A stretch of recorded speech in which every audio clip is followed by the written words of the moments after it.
पहला थिस्सलुनीकियों 4 का 13 से 18 पौलुस की पत्री से जब हम पढ़ रहे हैं तो हम इसको आज जानेंगे। पौलुस का सुसमाचार प्रभु पर क्या दर्शाता है और पौलुस को प्रभु ने कैसे प्रेरित किया कि साउल भी होकर पौलुस बना और अपने जीवन को प्रभु के हाथ में सौंप दिया। फर्स्ट 13 का वचन पढ़ो। हे भाइयों, हम नहीं चाहते कि तुम उनके विषय में जो सोते हैं अज्ञानी रहो। ऐसा न हो कि तुम दूसरों के समान शोक करो जिन्हें आशा नहीं। हे भाइयों, हम नहीं चाहते हैं कि तुम दूसरों की तरह जो वह सोते हैं अज्ञानी रहो। सो एक संसार का सोना होता है। जब आप पवित्रता के द्वारा प्रभु यीशु मसीह को जान लेते हो तो तुम जागते रहते हो, क्योंकि संसार सोता है। जो प्रभु में जीते हैं वह जागते रहते हैं। अगर हम संसार की रीति से अपने आप को जानने की कोशिश करते हैं, शादी होते हैं जिसको कहते हैं ब्याह कर एक स्त्री अपने मायके से अपने घर जाती है। घर मतलब कि अपने पति के घर जाती है, पर जाने से पहले जब उसका ब्याह होता है, ब्याह होने से पहले उसको सजाया जाता है। सो अच्छे कपड़े से, अच्छी सुंदरता के साथ उसे रेडी किया जाता है। फिर वह शादी ब्याह के मंडप में बैठते हैं, दूल्हा दुल्हन जिस तरह से शादी होती है।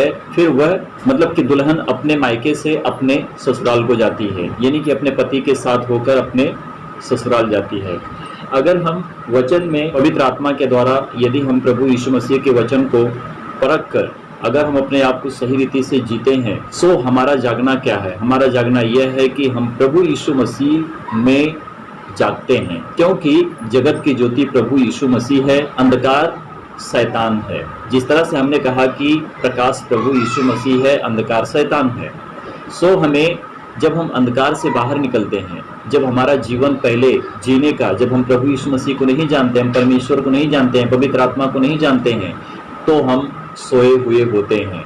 सो जिस तरह से वह मरते हैं। हे भाइयों, हम नहीं चाहते कि तुम उनके विषय में जो सोचते हैं अज्ञानी रहो। तो पौलुस का कहने का सही अर्थ क्या है?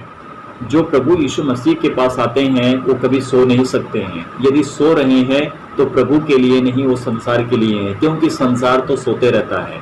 सो मनुष्य का मरना भी उसको कहते हैं कि सोना होता है। प्रभु यीशु मसीह ने इस बात पर दर्शाया है कि लाजर सो गया है, मैं उसको जगाने के लिए जा रहा हूँ। तो वह एक सोना होता है कि जब मनुष्य मरते हैं तो उसे सोना कहते हैं। सो संसार की रीति से मनुष्य मरते भी हैं, यदि वह जीते भी हैं तो मरे हुए होते हैं, क्योंकि वह सोए ही होते हैं। तो यहाँ पर संसार की बात नहीं है, परंतु आप संसार में हो, संसार अंधकार में है और तुम संसार में अंधकार से निकलकर प्रकाश में हो, और वह प्रकाश प्रभु यीशु मसीह है। ठीक है, आगे का जरा वचन पढ़ना। ऐसा न हो कि तुम दूसरों के समान शोक करो जिन्हें आशा नहीं। ऐसा ना हो कि तुम दूसरों के समान शोक करो और जिन्हें आशा नहीं। जो संसार की रीति से काम करते हैं या फिर मरते हैं या फिर सोते हैं, सोने का सही अर्थ है या संसार की रीति से जीते हैं, वो सोते ही हैं, क्योंकि वह पहले से ही मरे हुए हैं। क्योंकि यदि हम विश्वास करते हैं कि यीशु मरा और जी भी उठा, तो वैसे ही परमेश्वर उन्हें भी जो यीशु में सो गए हैं उसी के साथ ले आएगा। अगर हमारे साथ प्रभु यीशु मसीह है तो हम विश्वास में जीते हैं, और जब हम संसार की रीति से जीते थे तो हमारे अंदर विश्वास नहीं था। ठीक है ना? विश्वास क्या है? संसार का विश्वास अंधकार में है, परंतु आप संसार की रीति से निकलकर जब प्रकाश में आते हो तो आपका विश्वास प्रकाश में है। राइट? अंधकार आपको रास्ता नहीं दिखा सकता है, प्रकाश ही आपको रास्ता दिखाएगा, और प्रकाश प्रभु यीशु मसीह है। आपका विश्वास है कि प्रभु यीशु मसीह मरा और जी गया। सो आपका विश्वास आपको परफेक्ट रीति से परमेश्वर का वचन और आपको तंदुरुस्त करता है, और आपका विश्वास कहता है कि प्रभु यीशु मसीह मेरे लिए मरा और तीसरे दिन जी गया। सो परमेश्वर भी उसी रीति से जो प्रभु में सो गए हैं, प्रभु यीशु मसीह में जो सो गए हैं, जो विश्वास में मर गए हैं, उम्र के अनुसार मर गए होंगे, दुर्घटना में मर गए होंगे, किसी प्रकार की मौत से मर गए होंगे, या फिर कोई मुसीबत में होकर मर गए होंगे, परंतु उन्होंने विश्वास किया था प्रभु यीशु मसीह के ऊपर, तो परमेश्वर भी उनको क्या करेगा? विश्वास में ही जिलाएगा। सो अंधकार की शक्ति शैतान की शक्ति है, ठीक है ना, वह तुमको प्रकाश नहीं दे सकता है, वह नरक को दर्शाएगा। जो मनुष्य अंधकार में सोते हैं उनका न्याय होगा, न्याय के अनुसार मनुष्य के लिए शैतान के साथ नरक भी होगा। क्योंकि हम प्रभु के वचन के अनुसार तुमसे यह कहते हैं कि हम जो जीवित हैं और प्रभु के आने तक बचे रहेंगे, सोए हुओं से कभी आगे न बढ़ेंगे, क्योंकि प्रभु आप ही स्वर्ग से उतरेगा।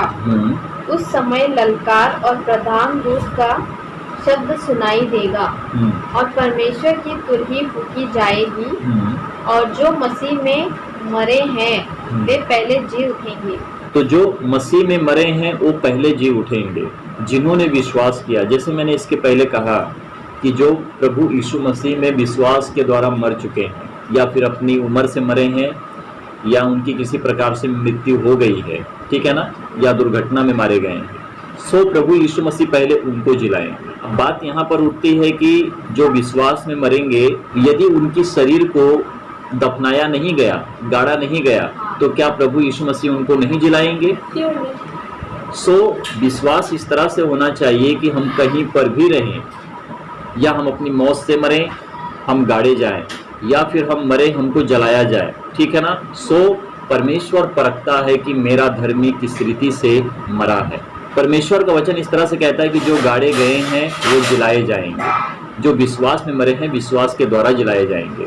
यहाँ पे वचन क्या कहता है कि जो विश्वास से मरे हैं, जो विश्वास में मरे हैं, वो विश्वास के द्वारा जिलाए जाएंगे। और जो सोए हुए हैं और हम उनसे आगे नहीं बढ़ेंगे, जो पहले से ही सोए हैं हम उनके आगे नहीं बढ़ेंगे, क्योंकि हम विश्वास के द्वारा यदि मरे हैं तो विश्वास के द्वारा ही स्वर्ग में उठाए जाएंगे। ठीक है, आगे पढ़ो। तब हम जो जीवित और बचे रहेंगे उनके साथ बादलों पर उठा लिए जाएंगे कि हवा में प्रभु से मिले। प्रभु यीशु मसीह कहते हैं कि जब मैं आऊँगा तो मुर्दों को भी जिलाऊंगा। ठीक है, मुर्दों को जिलाने का सही अर्थ यही है कि प्रभु यीशु मसीह के लिए जो मरे हैं वह है जो कब्र में रखे गए हैं, मतलब कि किसी प्रकार से, जैसे मैंने कहा कि मर गए हैं। ठीक है, जो विश्वास में मरे हैं प्रभु यीशु मसीह उनको जिलाएंगे। जो कब्र में रखे गए हैं, जो मर गए हैं विश्वास में, और जब हम जीवित रहेंगे उनके साथ ही हम स्वर्ग में उठा लिए जाएंगे। और जब हम स्वर्ग में जाएंगे तो हम एक समान हो जाएंगे। हम क्या मामा नाना दादी दादा माँ बहन भाई नहीं रहेंगे, हम वहाँ पर स्वर्गदूतों की नाई हो जाएंगे। मनुष्य जब पृथ्वी के ऊपर से उठाया जाएगा, जो सो गए हैं यानी कि जो विश्वास में मर गए हैं, गाड़े गए हैं या फिर जल गए हैं, उनको परमेश्वर पहले आकर प्रभु यीशु मसीह जिलाएंगे। और जब हम जीवित रहेंगे उस वक्त, जिस वक्त उनको उठाया जाएगा, उनके साथ ही हम भी स्वर्ग में उठाए जाएंगे। आमीन। और हम स्वर्गदूत के नाई हो जाएंगे। ठीक है, आगे पढ़ो। इस प्रकार इन बातों से एक दूसरे को शांति दिया करो। इस प्रकार इन बातों से एक दूसरों को शांति दिया करो। शांति का सही अर्थ हो गया है कि परमेश्वर शांति दाता प्रभु यीशु मसीह है, क्योंकि जब किसी के शरीर में आता है तो वह शरीर शांति पाता है। शांति मतलब समझते हैं, उस शरीर में अंधकार नहीं होता है, उस शरीर में प्रकाश होता है। तो जिस शरीर में प्रकाश होता है वह शरीर अंधकार में नहीं जाता है और वह अशांति में नहीं जीता है। परंतु संसार तो पहले से सोया है, वह अशांति में ही जीता है। सो जीवन और मृत्यु प्रभु यीशु मसीह ने अंधकार को हराकर प्रकाश को मनुष्य के जीवन में डाल दिया है। मृत्यु का डंक कहाँ रहा? प्रभु यीशु मसीह ने शैतान को हराकर संसार के ऊपर जीत को हासिल कर लिया है। आमीन। तो वचन जब पूरा होता है, जब पौलुस अपनी पत्री से बात करता है, तो वह परमेश्वर के वचन और प्रभु यीशु मसीह के प्रकाश को मनुष्यों के जीवन में शामिल करता है। और जिस तरह से प्रभु यीशु मसीह ने कहा कि जो मेरे पास आएंगे वह अंधकार में नहीं परंतु प्रकाश को पाएंगे। जगत की ज्योति मैं, जहाँ पर जगत की ज्योति है वहाँ पर अंधकार नहीं है। जहाँ पर जगत की ज्योति प्रभु यीशु मसीह नहीं है, वहाँ पर अंधकार है। तो जगत की ज्योति है क्या? जगत की ज्योति जो पूरी दुनिया ब्रह्मांड को रचने वाला प्रभु यीशु मसीह में परमेश्वर है, हर मनुष्य में आना चाहता है। आप प्रभु यीशु मसीह के पास आते हो तो आप प्रकाश पाते हो। तो जो विश्वास के द्वारा मरेंगे, विश्वास में जिलाए जाएंगे। जो अंधकार के द्वारा मरेंगे, वह अंधकार के द्वारा जिलाए जाएंगे। जिसका सही अर्थ है, जो विश्वास के साथ मरे हैं उनके लिए स्वर्ग नसीब होगा। जो अंधकार में मरे हैं, प्रभु यीशु मसीह का इनकार किया है, उनके लिए नरक होगा।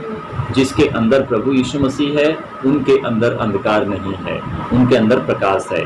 जिस शरीर में पवित्र आत्मा का प्रवेश नहीं है, उस शरीर में अंधकार है। और जब उसी शरीर में पवित्र आत्मा का प्रवेश होता है, प्रभु यीशु मसीह आता है, तो उस शरीर में क्या है? प्रकाश है। वह शरीर परमेश्वर प्रभु यीशु मसीह का मंदिर, जिसको कहते हैं कि हम प्रभु यीशु मसीह के चर्च भी कहलाते हैं। परमेश्वर की महिमा हो। आमीन।